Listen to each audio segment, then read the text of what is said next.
观众朋友，大家好，欢迎收看1月初3下晡新闻，我是麦尚莹。头起先带大家来关心今仔日的新闻重点。柯文哲昨暗又搁互人裁定其阿进见代理主席黄国昌批评检察官受到政治的控制，宣布1月11日去自由广场来抗议。韩国公职人员调查处今仔日早起要抓总统温室外，也毋过入去干涉了后，煞互安全人员甲阻挡，两边对决，落尾公调处是失败脱离。立委奖金调查平均来讲是有过外过，做金融的影上济要活2个月，另外做这的业绩表现袂歹，也毋过刷领无1个月。好，先来关心的是这几天的这天气有影是真淡冷。玉山昨暗时落今年第一场雪，气象署提示讲，后礼拜一还阁会有另外一波大陆冷气团来到台湾，而且这影响的时间是有1礼拜遐尔长，到时阵全台湾上低温可能是无到10度。拜五透早，玉山规片白茫茫，未输那个来到人间仙境。拜是暗时8点40分，玉山落2005年头一场雪，拢总落35分钟。加长江涂骹已经累积0.5公分的雪。气象署表示，未来1礼拜台湾3500公尺以上的关山，拢有机会落雪。近期因为高山的温度相对是比较低一点点的，从今天开始到下周，可能在3500公尺中部以北的山区，可能要注意路面积冰的情形。这几日啦，全台拢是落雨淡冷的天气。不过气象署表示，1月初3拜五开始，各地水汽拢会减少，春东半部局部地区会小可落雨，好天会持续到拜6。气象署提醒民众，把握拜6的好天，会当提早做过年大饼扫的工课，因为礼拜日甲后礼拜一这段时间，北台湾东半部和中南部山区拢会开始落雨。周日的时候，北台湾地区还有在中南部的山区，水汽会稍微增加。主要台湾附近的东侧有个锋面逐渐形成，带来一些北风，所以北台湾地区的下雨几率稍微增加一点点。另外，气象署提醒，后礼拜一开始会有一波大陆冷气团来到台湾，而且这波冷气团会持续影响台湾7天的时间，到时是大冷未落雨的天气形态。各地低温平均伫咧11度至14度左右，有的空旷地区甚至可能无到10度。提醒民众爱特别留意天气的变化，避免感冒。记者陈阿选、王兴忠台北报道。政治风波来看，柯文哲前几日啦，才以7000万交保尔，也毋过昨暗又搁互人裁定羁押禁见。代理主席黄国昌是批评检察官受到政治的控制，宣布1月11日要全国动员去到自由广场来抗议。民众党也强调会小挺柯文哲，也会替伊到伊来争取这个清白，也支持律师来依法提出控告。抗告到底！手铐搁挂起来，民众党前主席柯文哲等4个人因为金华城政治献金案，互人起诉。北检第2届控告成功，4个人宣布互人羁押禁见。柯文哲初3透早，搁再互人再去看守所。民众党代理主席黄国昌宣布，1月11日司法节爱全国总动员，伫自由广场集合，捍卫柯文哲的清白。你们到底申请羁押他的理由是什么？结果我们台北地检署的检察官。多么傲慢！所以我们所有的理由都在那100多份卷宗里面，有一些我们还没有拿出来的，我们未来会是需要再拿出来。你敢再交保，我就继续抗告。我们国家的检察官什么时候变成了这么可怕的政治打手、政治鹰犬？黄国昌是批评北检当初申请羁押柯文哲的理由，也加伫庭上讲的理由，甚至到控告高等法院这个理由，全部拢无共。柯文哲搁再互人羁押禁见，检察官提出的事证，其中包括柯文哲加民众党立法院党团主任陈志涵因的LINE对话记录，显示相关人士统一口径，要用强势决来解释金华城案。难道继承事实叫做串证吗？我们现在看到北检在做的就是柯文哲呼吸有罪，柯文哲用通讯软体有罪，柯文哲连开会都有罪，都是串供。早在2021年的时候，有议员质询金华城案，当时所有的官员在回应的时候就说这个是都委会的共识局。8月中的时候，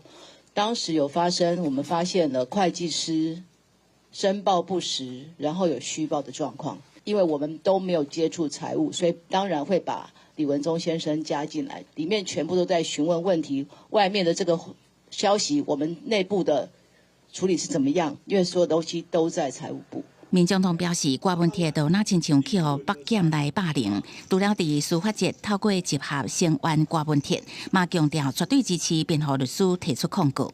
公视新闻采访报道。再来看中国驻台的媒体海峡岛报标出有带统战的任务，陆委会就宣布禁止这间媒体也搁为伊顶头的福建日报报业集团来到台湾驻点。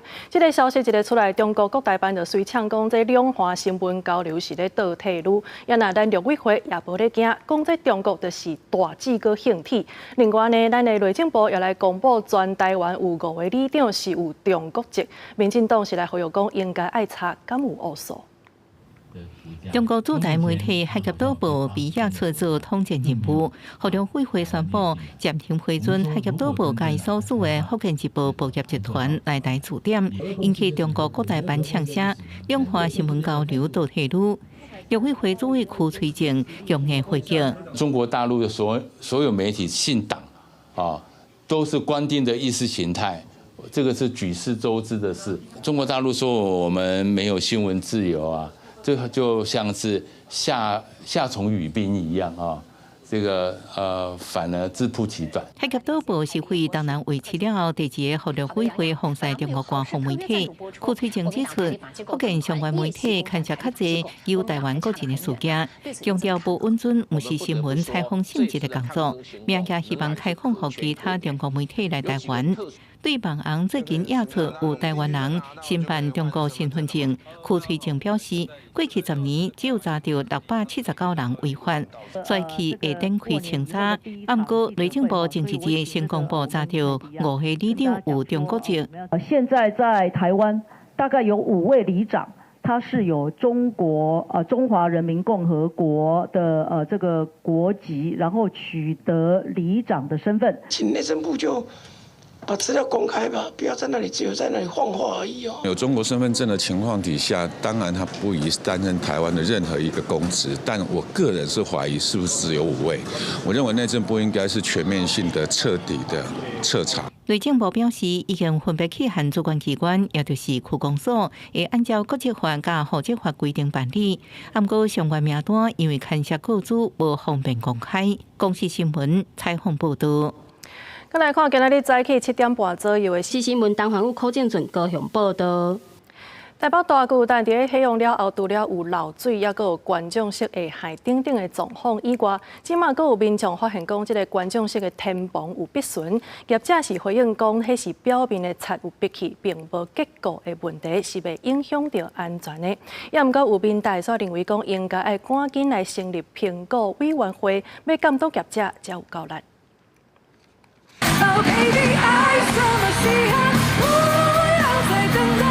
台北大巨蛋启用，去年举办真侪场球赛演唱会，吸引真侪球迷甲歌迷。不过有民众观赏演唱会，坐伫比湾看台区抬头一看，看到天棚出现真侪壁痕，引起公安的疑虑。因为最重要的这个基础问题。你基础没弄好，你看还会动。对生命财产可能会有安全上的疑虑的话，那还是会特别注意。对，就可能会影响可能想要进场的一个意愿。是当然。有民众并表示，大巨蛋天棚有地方会影响进场的意愿。台北市政府是要求远雄会同专业单位赶紧查明原因。已要求远雄巨蛋公司要会同专业单位查明裂缝的原因并且对外说明，务必保持场馆的安全。远雄车纱回应经过工程勘验，是表面涂装壁痕，不是结构型裂缝，未影响结构安全。裂缝验是演唱会期间产生，后续修补了后，会由结构技师进行整体勘验，确保结构安全。不过，那人民代认为，市府应该检讨大巨蛋的使用规范，要求今年一定要成立大巨蛋营运绩效评估委员会。我们看到台北市政府至今还在为远雄的公安背书，这让市民感到不禁的怀疑，市政府根本就是在包庇远雄。它这个营运绩效的评估委员会我们就可以针对它的营运绩效，那么进行评估。那当然，这些漏水啦，或者是消极作为这个都会纳入评分。大巨蛋过去真侪摆出现漏水、看台油、电扶梯超载停止运作，都甚至是无清楚等状况。暂平营认为，成立大巨蛋营运绩效评估委员会，应强化监督力头，透过外部专家评分，那远雄连续2年无及格，就会被解约。公视记者采访报道。年尾奖金的调查，平均来讲，大家拢会当领到个外月，其中呢，做金融的是领上济，白活2个月。另外，做假的虽然讲这个业绩是表现了袂歹，也毋过呢，煞领无1个月。学者是来分析讲，这是因为关不了起，另外呢，也阁有基本工资阁调悬，毋才会去影响到。伫外商科技公司担任工程师3年外，虽然轮班的压力不遮大，不过今年领到6个月年终奖金，辛苦嘛算有价值。目前的话，因为有规划，就是要去卖房，这样就是当成买房的基金。日内银行上新的调查显示，今年企业平均发放年终奖金1.39个月，其中以金融业1.97个月上济，优秀员工甚至会当领到12个月。资讯科技业排第2，平均1.6个月，而且7.6%未来有调升计划。运输物流业平均会当领到1.5个月年终奖金。因为航运市场持续回温，机票海运产业的年终要领到20个月。最高给出大概平均20个月这样的年终，那主要是因为受到了还有地缘政治的影响，以及红海危机这样的状况，所以呢，让这个运输产业就忽然受到了一个运价翻转这样的情况。调查嘛发现，2024年业绩回温的餐饮业加旅宿业，平均年终奖金煞较无1个月。经济学者分析，虽然疫情了后内需回温，不过过去1年嘛因为地动风台这的天灾影响，国家各项成本拢起价，这拢有可能影响获利。基本工资涨了以后，其实很多厂商他们的人事成本是会增加的。好，那所以说人事成本增加之后呢，他对其他那个薪水比较高的员工，他们的年终奖金或者是分红，可能就有一些排挤的一些效果。学者分析，内需服务业也需要更加侪客源入来弥补上班日加小月营收，若是有机会更加侪国际观光客来消费，安尼就有助业绩成长。企业主也有能力加获利反映伫年终奖金加员工分享。公司新闻采访报道。这几天这天气有影是有较寒，所以海拔较低的所在也较看会到台湾乌蠅。伫花莲岛溪是有民众发现一只台湾乌蠅，互狗仔掠一个爬起哩到树尾顶头来比，这画面是引起真大的讨论。林保署就提醒大家，若真有拄到台湾乌蠅，请莫去甲搅吵，才袂甲惊到。它下来了。岛溪向山区的狗仔一直吠，引起爬山民众的注意。步道边的树林竟然有只台湾乌蠅，伊亲像惊狗仔热，爬起哩树仔顶，唔敢落来。虽然真济解想要逃离开，不过到尾也是爬登去树仔顶。不是小事，你看。不敢了，不敢了，不敢了，不敢了，不敢下来。是还不敢下来，怕过。对。这种画面引起袂少人讨论，有人认为乌蠅爬树仔真古锥，有人认为无应该放狗仔甲惊。林保署花莲分署是讲，拄到乌蠅的时阵，请保持冷静，唔通发出声音，以免甲惊到。我们一般都会认为说装死啊，或是爬上树可以避免被熊侵扰，这是正确的吗？这其实是绝对错误的哈，因为熊比我们会爬树，而且熊是一种腐食动物，然后最正确的还是就是看着它，然后不要惊扰它，然后慢慢离开。林保署花莲分署讲，110年伫岛溪乡进行台湾乌蠅活动范围的调查时，发现四周围山区已经是乌蠅活动的所在。到即卖已经认出20只以上无共乌蠅，提醒民众，台湾乌蠅袂当眠，气候寒冷的时阵，因会迁徙到中继海拔山区活动，所以甲蠅接触的机会一定会增加。公司新闻采访报道。其实真侪动物咧活动的过程当中，定定是无细力去互车弄着，全部行来死亡，这就号做路杀。即卖为着要互野生动物会当有一条安全的路，通好转去厝，这新北市农业局是来做一条生态走廊，也甲起造的过程拍做5分钟的纪录片，希望更较侪人会当来了解路杀防治，也有生态保育的重要性。一寡野生动物过路的时，可能会无细力，互去机车弄到地面。为着要降低野生动物落杀的发生，减少野生动物的生存威胁，新北市农业局特别透过生态调查，根据动物的习性，伫土城实质新店等等的所在建立生态农道，提供野生动物一条安全的路。做这个箱涵啊，什么排水的，我想做这个真的还不错了。它就动物习惯了，它就不会爬到马路这边上来嘛。生态廊道本身呢，主要是供动物来通行使用，可以有效来降低动物受到路杀威胁的一个功能。将破碎的栖地缝合，同时也透过设置标牌提醒用路人减缓车速，也减少路杀的发生，保护生态多样性。新北市农业局表示，目前新北有6个生态农道，有伫半空中，也有伫地下的。透过伫生态农道登记的记录，因也发现侪野生动物，亲像拉里、果子麻等等超过30种的动物使用生态农道。这也代表生态农道对野生动物是真重要的设施。和新北市政府合作翕纪录片的是绿色社，因希望透过影片，和其他更较侪县市愿意对咧做。透过这样的合作模式，让其他的县市可以看到，可以用这样的方式来改善我们的环境，让我们的生活品质更好，让生物可以过得更好，然后可以扩及到其他的县市，那这样会是最棒的。新北市农业局讲，透过纪录片，用动物的角度进一步，互民众明白绿色荒地加生态保育的重要性，也希望伫2030年进前完成10个生态农道的建制，互野生动物甲人拢会当安全使用道路，安心回去厝。记者张家佳、谢桂林新北报道。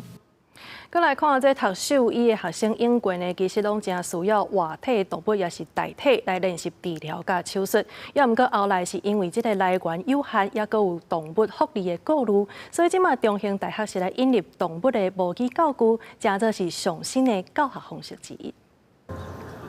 獸醫甲學生當咧為動物插講，毋過詳細甲看，這毋是真的狗仔，是袂輸哪像真的狗仔共款的動物模擬教具。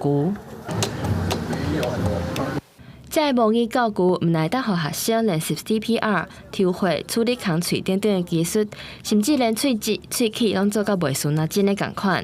若大型動物類的練牛，除了會當實際互學生用手摸練習看診，嘛會當模擬替牛母做產。另外，這個老師家己研發的魚類教具，閣是國內唯一會當模擬魚類抽血和檢驗的。摸到的时候有吓一跳，因为那个触感也不是一般的塑胶，好像就是会比较软嫩一点嘛。因为平常如果是真的直接去碰到动物，其实会很紧张。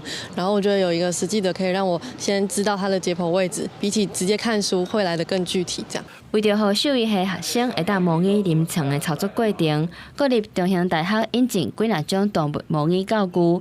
除了让學生會當加練習增加經驗，嘛會當減少對外的動物或者是動物代替的使用，兼顧動物福利。那確實有受到動物來源的限制啦，尤其是這個我們都有這個動物保護的這個 issue 哈，那所以真的是沒有辦法去拿這個真正的活體來給學生做不斷的練習。校方表示，動物模擬教具會當讓學生練習幾禮拜，避免一直用到真的動物，嘛會當減少學生的緊張。未來會引進更較儕種類來輔助教學。記者台中報道。國際消息，咱要先來看的是韓國反貪污的機構公調處，今仔日早起要掠總統尹錫悅，也毋過入去到官舍了後，煞互安全人員加阻擋，兩邊對決，落尾呢，這公調處是失敗脫離。尹錫悅的律師就來批評講，這場逮捕是非法而且無效的。另外呢，支持加反對的民眾早起也佇官舍外口雙方對答。透早天也未光，大批員警分別坐車去韓國總統官邸提名，準備執行對總統尹錫悅逮捕行動。韓國公調處嘛，就是高級公職人員犯罪調查處，正前去到法院簽發的逮捕令了後，車三正式動員，差不多公調處30個人，甲120名的員警要進入總統官邸執行逮捕令。其中50名員警載着公調處的人員進入官邸了後，所受到負責就為官邸的陸軍國防部第55保衛隊組織，雙方正做對徛，一度發生生肢体冲突。到台湾时间9点为止，执行逮捕的人员已经进入关体正门，也毋过有关无法度进入刑事院所在建筑物。刑事院辩护律师尹正根批评，执行非法无效的逮捕令是违法的，会对非法执行的过程内底所出现的任何违法状况来采取法律的措施。而早伫法院批准逮捕令了后，刑事院支持者就组织伫关体外口，前早早起嘛想要阻止警方进入关体。路透社报道，警方佮加支持者发生冲突，最后警方强硬驱逐部分的抗议民众。We gathered here, protect our president. Some our that the other party they tried to arrest him, which is really illegal.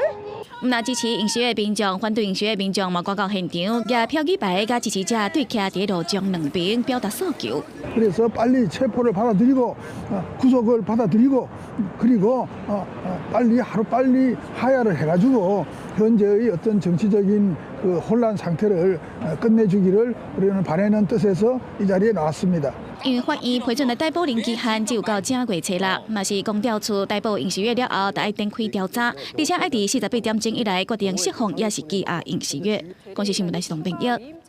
昨日元旦的时，伫美国发生2件汽车攻击事件，是造成15个人死亡，几若10人受伤。总统拜登是表示讲，根据联邦调查局初步的调查，无通好证明这2件意外敢是有关联。也毋过呢，其实2个赛车的驾驶拢是有军人的背景，甚至搁捌伫咧共一个军事基地来做过兵，互外界是真欢乐。 发生致命枪击的纽奥良市中心原本留一个铺棚街，设置重新开放，玻璃顶悬的枪支孔依然看甲真清楚。警路全副武装警察巡逻，增加紧张的气氛。美国总统拜登表示，联邦调查局 FBI 初步调查结果，无证据指出这个攻击甲拉斯维加斯的电动皮卡爆炸有关系。 And so we're also continuing to investigate whether or not there's any connection between the New Orleans attack and the explosion in Las Vegas. As of now, they've just been briefed. They have not found any evidence of such a connection thus far. 不过，纽奥良随机攻击的案件的凶手贾巴有退伍军人身份，佢表示是受伊斯兰国 IS 的煽动。拉斯维加电动皮卡37岁驾驶莱福伯格是现役军人，是陆军特种部队列兵模的成员。 警方伫遗体头壳顶发现枪支孔的痕迹，车顶也找到枪，研判是汽车爆炸进前就开枪行底路，犯案的动机要搁调查清楚。What we do know about that is it's a very large military base, and we have no record that they served in the same unit or even at the same years at Fort Bragg. Something that continues to remain under investigation. 2人也伫差不多的时间被派驻阿富汗，另外2人拢是透过汽车共享公司租犯案的车，共同点互专家真烦恼。有美国军事背景的人常常用提悬攻击的效率，就算目前安尼人无济。 In general, they're more disciplined. So a lot of times would-be terrorists or would-be attackers mess up and make a lot of stupid mistakes. And people with a military background certainly at times make mistakes, but often are less likely to do so. FBI 也表示，目前也无清楚拉斯维加斯爆炸案是不是属于恐怖主义行动。虽然2个事件的假使无明显的关系，不过也无排除所谓可能性，也会继续调查2人是不是捌过联络，也加强防范高容式枪攻。美国情报界指控制4年度威胁评估报告指出，就算伊斯兰国 IS 被逼挖苦各地分支机构，不过依然是全球性的组织，佮想要伫全球范围内对西方国家煽动攻击。专家也指出，汽车攻击冲动加刺杀砍杀是伊斯兰国极端分子伫欧美国家用的典型低技术的强攻攻击手段，无需要爆炸物、特殊武器或者是精密的计划。 无法度精准来防范。公司新闻陈慧珍报道。在地消息，咱要来关心的是高公局公布国道春节交通管制这个措施，提醒大家，这过年时啊，若准备出门，就要先了解交通资讯啊。另外呢，这国道警察也来提醒大家，去年呢，这国道有70站死亡车祸，其中过往的19个人，拢是因为无下安全带。也那这死亡车祸原因第1名，就是伤忝煞来实施。 冲启动后，咱的轿车伫变去了后是规个密密麻麻，后壁想要行车袂赴闪，搁弄起哩，车顶的乘客疑似无下安全带。弄一个飞出车外。这个车祸是发生在去年10月，国道3号云林古坑南下的路段，造成2死不幸的意外。去年在国道是拢总发生70件死亡车祸，其中有19个死者是无下安全带。国道警察局对去年10月开始嘛，在各一的路口路段装 AI 执法设备，自动辨识过路人敢下安全带。统计113年，全国国道取缔未系安全带总共161814件，在导入 AI 执法辅助系统上线后，目前约可增加1个分队举发该违规单总件数的11%。高公局嘛提醒过路人，高速公路行车的速度真紧，若是无下安全带，若启动着的时阵，车内的人员将有可能对头前冲动，也是互喷出车外，甚至佫互其他的车撞着造成严重伤亡。另外，根据高公局的统计，较早各大国道的死亡车祸内面，肇事原因第一名是分心伤忝，无注意车前状况，过来是超速等等违规，第三名是不当变换车道，其中因分心和伤忝造成事故，对过去以来一直拢真严重。较早都有一个游览车的驾驶。因为无够面，疲劳驾驶，佮超速超车弄互难，佮冲转去内侧车道，造成4死22伤，互云林地方法院判3年6个月。交通安全协会认为讲，疲劳分心的状态，大家人无共，建议参考国外甲无共车道定无共速限，互速度会当稳定，佮帮助保持安全距离。都是因为车间距的不保持，所以一旦发生这种所谓的突发状态的时候，就没有办法反应了。要标示每个车道的最低速限跟最高速限，让速度来分道。高公局提醒讲，今年旧历过年连假，各道岸上会出现一大堆返乡和旅游的车流，过路人一定要下安全带。赛车的时阵保持专注力，随时注意路况和保持适当的行车安全距离，才当在紧急状况的时阵随反应，降低事故发生的风险。记者综合报道。再来关心，这云林已经连续3礼拜有禽流感的病例，伫个卖了一搭土鸡仔场，这几天发现这鸡仔唔知什么原因竟然死去，通报调查确认是 H5N1 的禽流感，目前已经先甲万外只鸡仔拢甲杀死。伫咧云林卖了这搭土鸡仔场，连续几日天拢出现鸡仔死亡的状况，业主主动通报确诊 H5N1 亚型高病原性禽流感。云林县动植物防疫所初二来灭掉12300多只土鸡仔。目前伫咧云林县已经连续3礼拜拢有通报禽流感确诊的案例。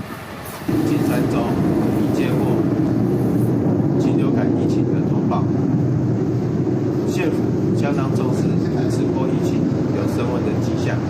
于是启动备战机制，将于1月15号之前，针对全县的警察发放消毒水。防疫所表示，灭掉这台土鸡仔了后，会针对案场周边39间鸡仔鸭养殖场进行列管，而且最近的天气有较寒，鸭鸟嘛拢陆续有检查出禽流感的病毒。动植物防检署就提醒中南部的养殖场，得爱确实做好防范，避免禽流感的疫情爆发。在包括说嘉义、台南、高雄这一些候鸟也有验出这个 H5N1 的高病原性禽流感，代表说这一些高病原性禽流感已经进入到我们国内的这个环境当中。好，所以当然这边就是要呼吁说，我们国内的养禽业者针对那个防鸟的设施一定要特别强化。防检署表示，目前国际上禽流感的疫情真严重，包括欧美国家、日本、甲韩国等等，发生疫情的所在，甲岛礁迁徙路线有真大的关联。因为目前国内疫情还阁算稳定，不过陆续拢有野鸟互人检查出禽流感的病毒。呼吁业者得要加强养殖场的防范，若是发现到鸡鸭鸭死亡的案件，得要主动通报才袂受罚。记者综合报道。台北市艋舺清水岩祖师庙，这是公定古迹，也毋过呢，煞互清洁队伫顶头甲大公告，佮雕一寡鼓仔。扫落来，这台北市环保局是直接用油漆甲补起哩，等到是造成第2度的破坏。即马要修理，恐惊是爱开上百万啊！台北市环保局是来表示讲，即马呢已经照文字法甲庙方来建议修复甲搁赔，也会加强当年的文字保护观念。这段片外标顶悬出现一块白色油彩，真无协调。这是台北三大庙门之一的艋舺清水岩祖师庙，受文化部前新文建会指定公告的古迹，所以因为环保局的清洁人员先处打禁止或被喷喷水告示，造成古迹损坏，都用油漆来补救，才造成这个情形。好好的一个墙壁啊，怎么会弄着这样子乱七八糟有洞这样子，我们看了会舍不得啊。庙是不是要很庄严，你才会觉得说它很壮啊？你这个也可以大，也可以大，不是就觉得不是很奇怪吗？民众都唔甘古迹被破坏，庙方经过专业评估，维修恐价要开上百万。特别呼吁政府要重视文字教育，这被因为人员文字意识不够，造成古迹伤害。在不知道那面墙是古迹的情况之下，贴了一个禁止乱丢垃圾。那违者处罚这个3600到6000元这个罚款的这个告示。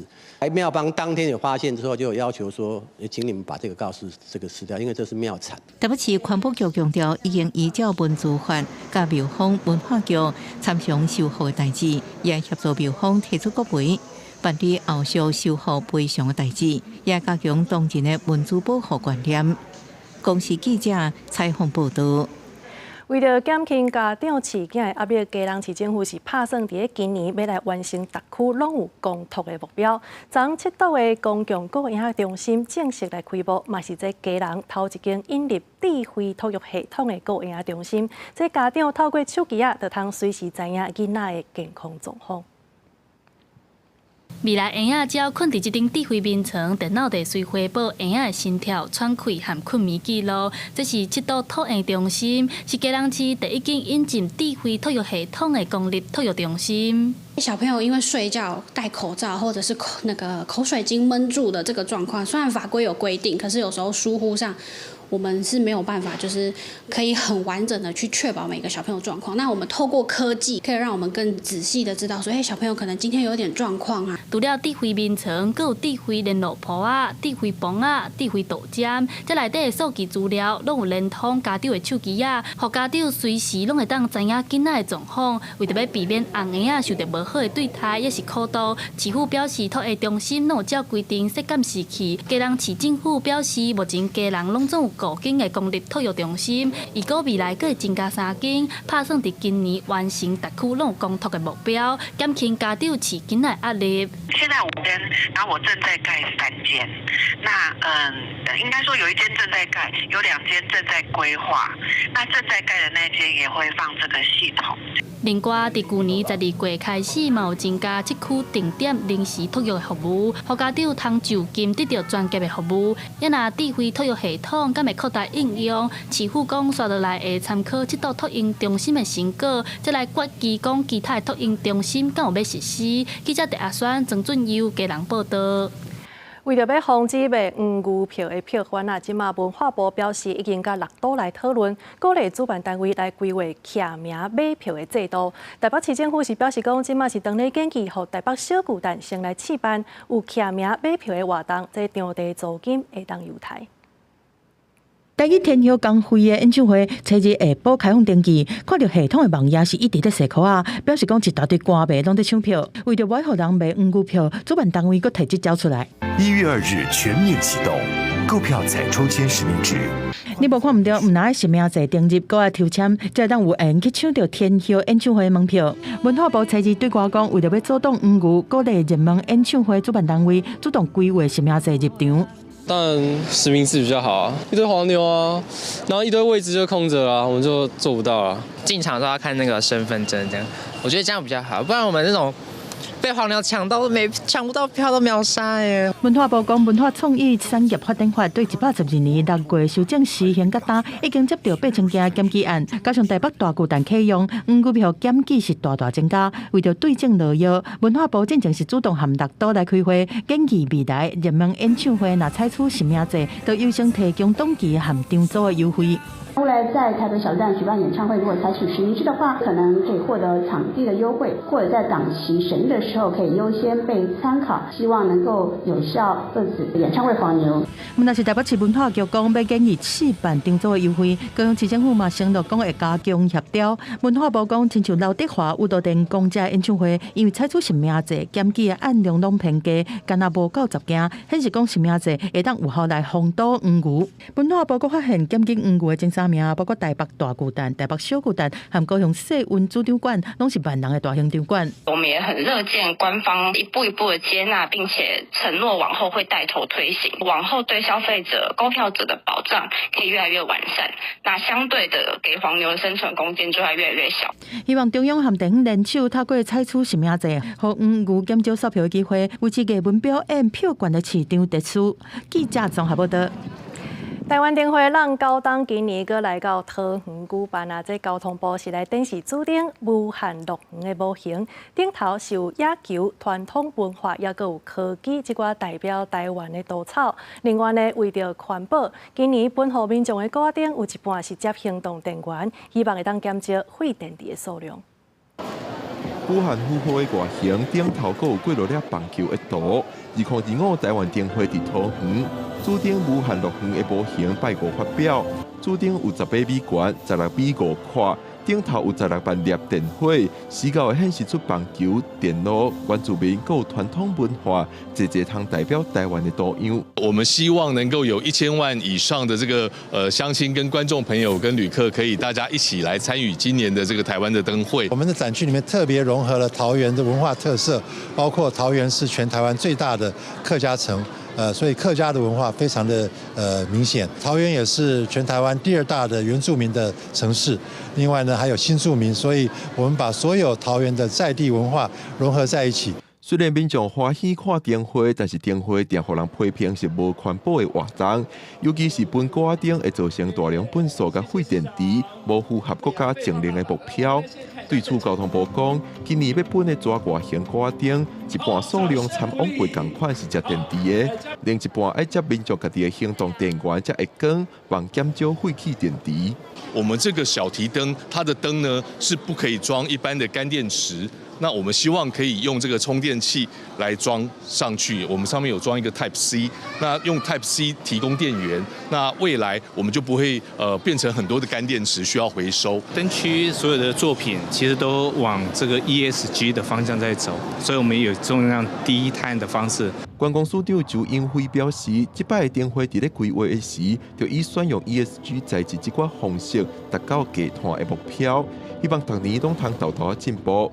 2025台湾灯会2月12元宵节迄天暗时7点正式起鼓，注定每半点钟会有一摆灯光秀，一直到2月23暗时10点煞鼓。记者郭文李卓凯台北报道。这个月底就是旧历年啊，2025台北灯节的主灯，即马已经公开，是用纸的外形来结合台北西门町甲各种文化历史的元素。1月24开始，部分灯区就会先来点灯，也那正式起鼓的时间是2月2日。2025台北灯节主灯节目《蝮蛇豆豆》。甲箱仔拍开，这只纸造型花灯模型，这是今年2025台北灯节的主灯，色水正影目，顶头阁有各种西门地区元素的多样。今年台北灯节头摆要甲主灯为捷运西门站附近刷到台北市中山堂，灯区嘛会较大，为捷运北门站、西门站到西本愿寺这搭拢是。可以看到这个具有历史悠久的红楼，然后还有我们象征台北的北门，然后以及呢年轻人特别喜欢的这个音乐的元素，用这样子有图腾涂鸦的艺术，然后去融合我们古今中外的元素，让我们的那个历史古迹呢也染上了一个年轻的色彩。但是这几年民众环保意识抬头，净零碳排嘛是政府重要的施政目标。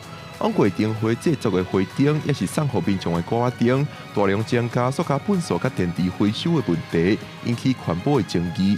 台北市关团局回应讲，因有改变花灯的材质，或者的材料通过再利用，嘛较耐用，达成永续的目标。我们从去年开始，我们就很多的材料都是用租赁的方式，所以它可以重复使用。借由这样来避免这个一次性的使用材料。如何让它的材质的坚固度更好？它的可以利用的年限更长更强，而不是说我用完之后我就只能选择抛弃而不造成这个所谓的污染，而是在不抛弃的情况下，如何多年多次的使用。2025台北灯节1月7日部分灯区会先点灯迎接新正，也那正式起鼓的时间是2月7日。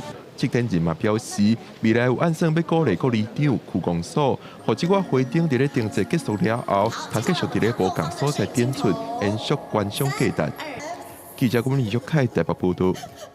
1月的天文机关就是上海记者刘青。金商刘青浩记者综合报道。再来看台南山上的水稻博物馆是来引入日本水卜卦的签诗，把这个签诗放入水内底，这味道会慢慢啊浮出来，让游客会当体验特别的求签文化。本地康贝签诗甲放入水内，伊就豆豆啊浮出来。这款水卜卦签诗，最近现真侪观光客来山上水稻博物馆加体验。通常都是出来然后就看到结果，所以像这种还可以透过这种一个转换的方法让它显示出来，其实蛮有趣的。台南山上辉恒水稻博物馆正经的创意商品，原路旁水白甲强强滚。这回恒来个引进日本水卜卦求签，要让游客体验特殊的求签文化。今来馆后就收到2对新人来报喜的消息，其中像这位姓杜的民众专工来送喜饼，嘛花头喜面分享伊要结婚啦。即将要结婚了，那就想说，把这份喜悦也带回去水稻，然后再跟工作人员一起分享，也当做一个还愿的一个流程这样。其实水占卜是一个很特别的一个设置，因为我们这里是水稻，台湾话讲水跟水啊，所以我们也透过希望来到水稻能够节水跟水源。叫一面的方式，在人选某人关系去庙拜烦恼，像台南正统罗里门信宝庙，对1楼到5楼规面的壁刀，拢是带来幸运的结婚相，高达足成超过6万外对。点一支香，就甲参拜，参拜完的时阵，将你的生死八字，甲你的这个住所，甲讲好势，你要求的这个事迹，甲讲安尼了，你较甲跋杯，然后一杯。你会当甲讨迄个姻缘带。庙方讲，毋是干那要找对象的人才通拜烦恼，其实烦恼讲负责人世间所有的缘分，包括求贵人缘、甲官缘等，伊希望借此解破大家对烦恼的误解。记者李从台南采访报道。伫中华田中的励志中学，这是台湾感化教育规模上界大的机构。作家康源是特别替这学生来写台语诗，描写这阵囡仔伫学校学功夫，重新搁再找到生活目标的心情。也那学校也甲这诗话甲展现出来，除了鼓励学生，也毋望社会会当加关心这阵迷失方向的囡仔。因希望大家拢伫别人的田园种花。沙区田也无共款的经济，虽然介意藏入少年的相思。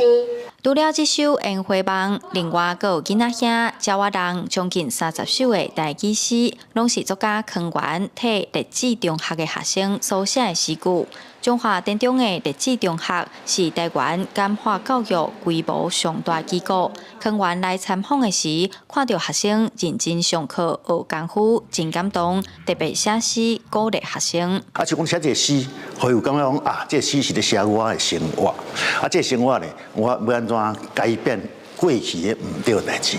希望讲会当好好将这个学的物件学晓。康源老师每次来我们励志中学，然后他都会每一次来，他都会创作一首诗。外人看到，他会觉得这只是一幅诗，可是其实，在我们的心里是有人看见我们，有人理解我们，有人是陪着我们，是支持着我们，然后去诉说我们的故事。这样，学生进入励志中学有咖啡课，学安怎冲咖啡；嘛有美容课，学化妆、画指甲。即阵拢正做100的思维。校长林嘉如就讲，这世间无歹囡仔，敢若有歹命囡仔，需要互因一个机会，行出新的人生路。那不是家庭艰苦，那会来沦落到这里，所以真正的啦，无歹囡仔，敢若有歹命囡仔，需要大家一起伸出援手，给他们多一点鼓励，一定会超乎我们想象。先前拍鼓有诗册，骹步踏叉啥人无？学校表示，这个台语诗全拢是囡仔的生命故事，有苦楚，有忏悔，嘛有新的开始。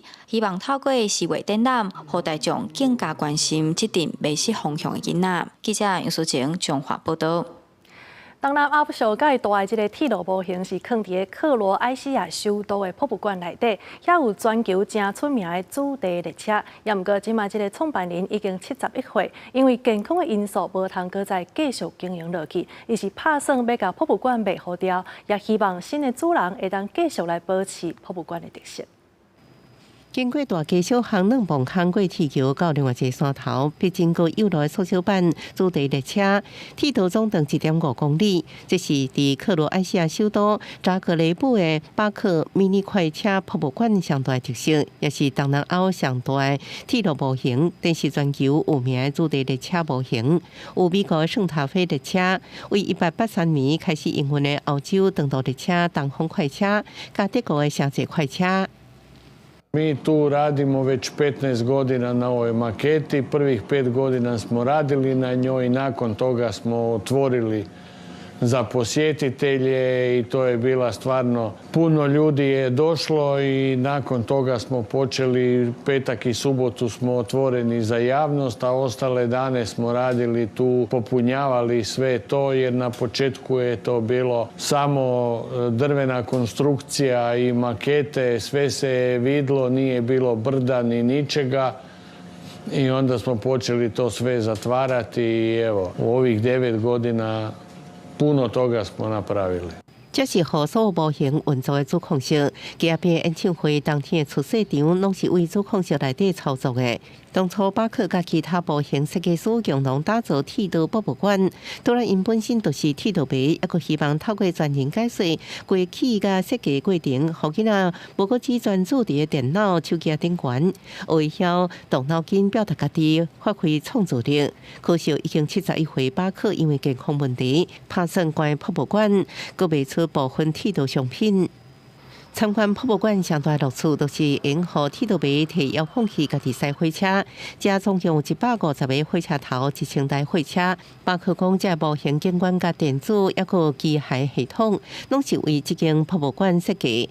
所以希望买人应同意，或者物件永远放伫同款的位，而且也爱赶紧找到买人，啊若无博物馆可能就永远关起来咯。公司新闻新闻报编辑。再来看，今年是英国火车通车200周年，即卖呢全英国是有50多条路线的火喷车，伫个元旦中昼12点的时阵做火淡水犁，来庆祝这项重要的工业发明。小气火车头伫11号中庆祝阵阵白烟，这是英国南部霍斯泰凯因斯车站，嘛是福国路线南联火铁路的停靠站之一。由爱好者组成的历史铁道协会，今年主办大型活动铁道200，规年拢有活动，庆祝全世界头一条铁路通车200周年。元旦迄天中昼12点，全球有50多条路线，超过200台小气火车，同齐起喇叭，为这个特别的一年展开序幕。Well, it's very exciting. I mean, I've been involved in the Bluebell Railway for over 20 years, which is quite a short time compared to some of our volunteers. And I've always been interested in railways. I mean, I can remember travelling behind steam railways as a child and as a young man. So yes, it's a very special time. 2025年对英国铁道迷来讲是意义重大一年。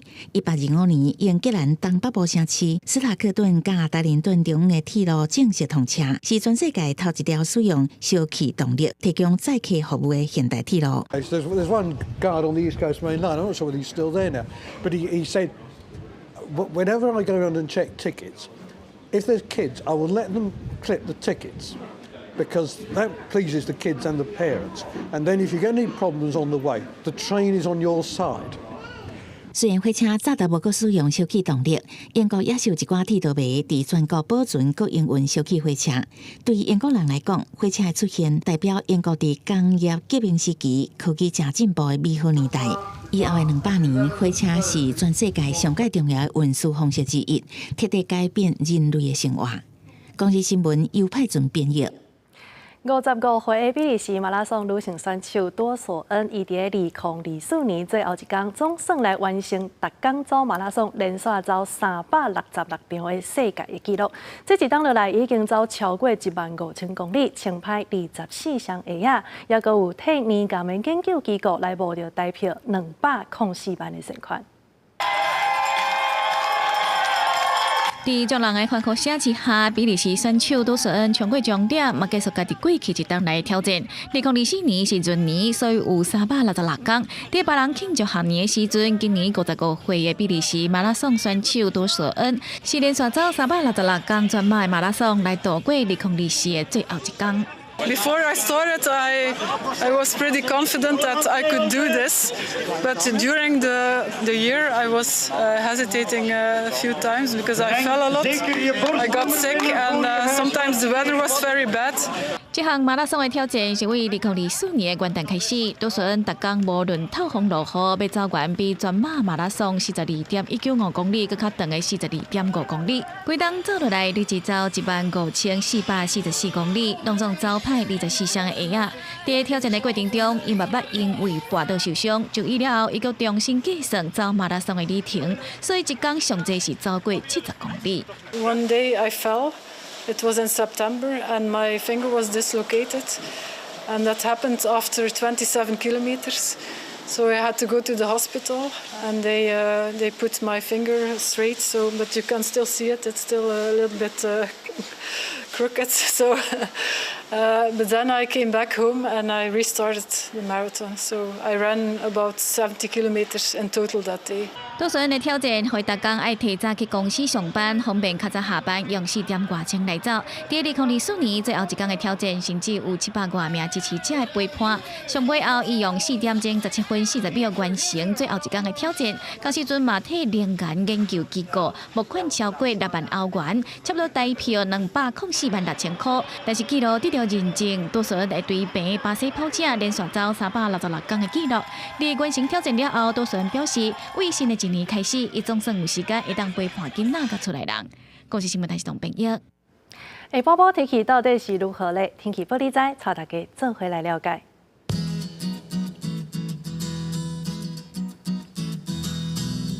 北部地区15度到17度，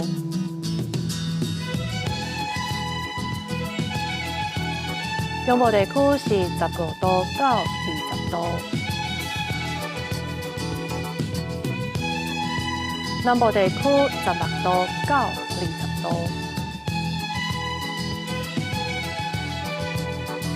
东部地区是15度到20度，也那外岛地区12度到18度。也个未来3天的气象。